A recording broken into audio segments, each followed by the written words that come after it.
V teh dneh bomo priča zaključku nadaljevanke Patria. Na prvi stopnji se bo na okrajnem sodišču po več kot 60 obravnavah zaključil postopek, v katerem je bil nekdanji predsednik vlade gospod Janša obtožen, da je neugotovljenega dne na neugotovljenem kraju in na neugotovljen način sprejel obljubo darila. In to ne zase, ampak za tretje, ki tudi niso znani. Absurdnost teh obtožb je bila v procesu s strani tožilca še nadgrajena. Vse skupaj naj bi se zgodilo na neugotovljen komunikacijski način. Tudi po 60 obravnavah pa ni bil predstavljen niti en sam dokaz. Ob zaključku procesa ostajajo enake, nedokazane obtožbe kot takrat, ko je bila afera pred parlamentarnimi volitvami 2008 sprožena.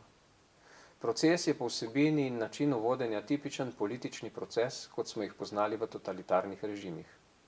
Ko so posameznike skrajšali za glavo, še danes pa smo priča sodbam Vrhovnega sodišča, ki po 60 in več letih te sodbe odpravljajo.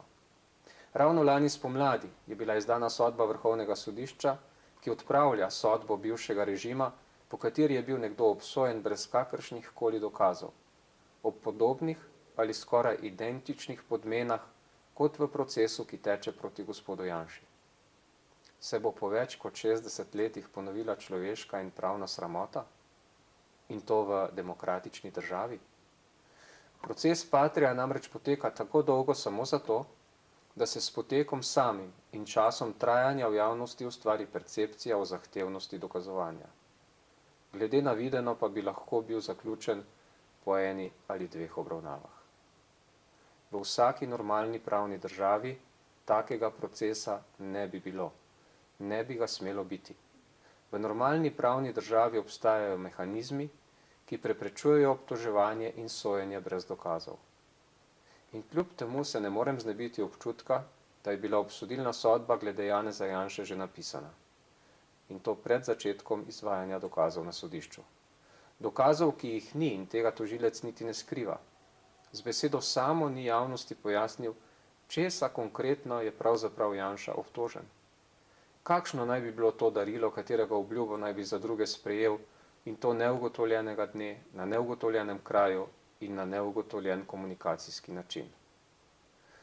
V mandatu 2004 do 2008 sem vodil preiskovalno komisijo glede nakupov vozil 6x6 in ostale oborožitvene tehnike, ter glede odgovornosti za razorožitev teritorialne obrambe 15. maja 1990.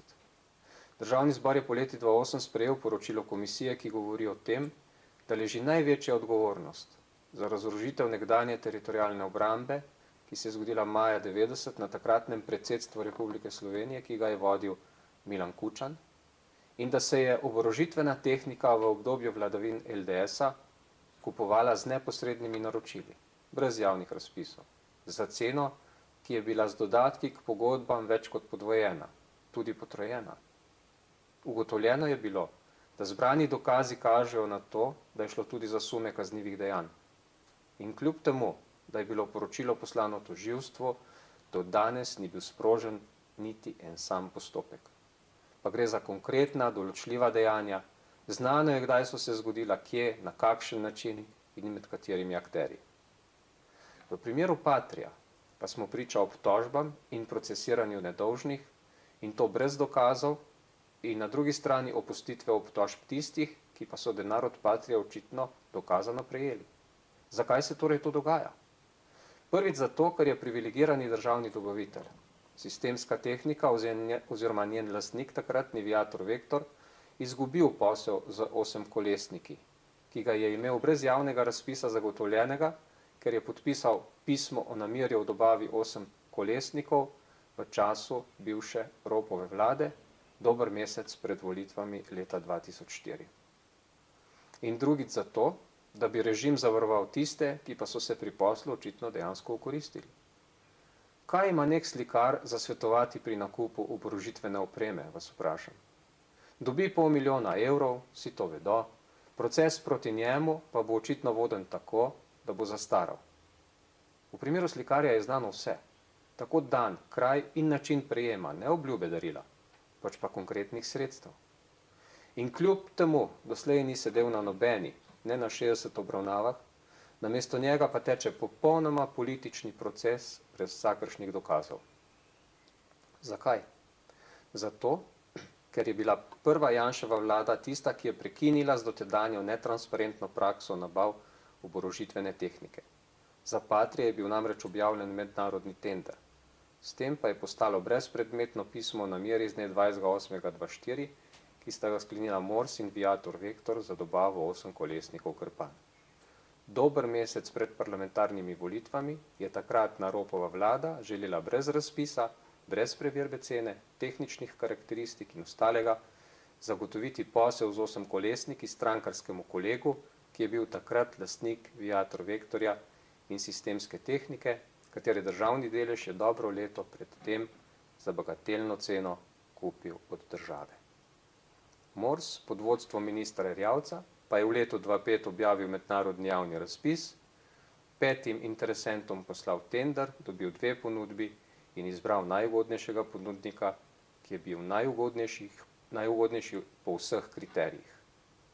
Po ceni je bila v posameznih elementih cena nižja 12 do 18 odstotkov od Krpana, v protidobavah je bil ugodnejši po kvaliteti izdelka in tako naprej. Če Janševa vlada ne bi prekinila z dotedanjo prakso, potem bi Slovenska vojska danes imela 8 kolesnike Krpane, zanje bi plačala približno 50 milijonov evrov več, kot je znašala ponudba Patrie, nekateri tajkuni bi bili še bolj bogati, kot so, zoper Janeza Janšo pa se gotovo ne bi vodil noben proces. Vsi skupaj pa bi bili očitno del velike mafijske družine. Si take države res želimo?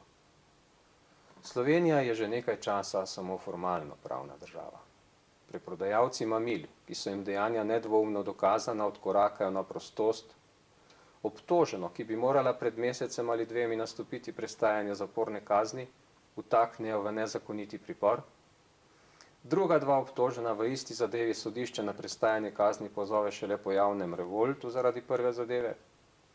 Gostilničarja, ki je v prijavi gostov napačno izpisal šumnike, oglobijo za 4000 evrov in skoraj 2 leti na preko 60 obravnavah sodijo posamezniku, glede katerega ni niti elementarne kvantifikacije kaznivega dejanja. Slabši smo kot pred 25 leti. Takratni vojaški tožilec bivše JLA in države, ki nas je nekaj let kasneje napadla, je na procesu proti Janši, Borštnerju, Tasiću in Zavrlu zaradi domnevne izdaje vojaške tajnosti postregel vsaj z namišljenimi dokazi. Tožilec Ferlinc, ki je tožilec naše, samostojne države, ni storil niti tega. Namesto, da bi se častno umaknil, priznal, da za obtožbo nima nobenih dokazov, na njej ne samo vztraja, pač pa predlaga kazen, ki je niso bili deležni niti tisti, ki so jim bila dokazana huda kazniva dejanja. In sodišče, oziroma sodnica posameznica. Če bi sodbo narekovalo pravo in pravičnost, potem dvoma ni. V pravnih državah sodbe narekujejo pravo in pravičnost. Kaj pa v Sloveniji?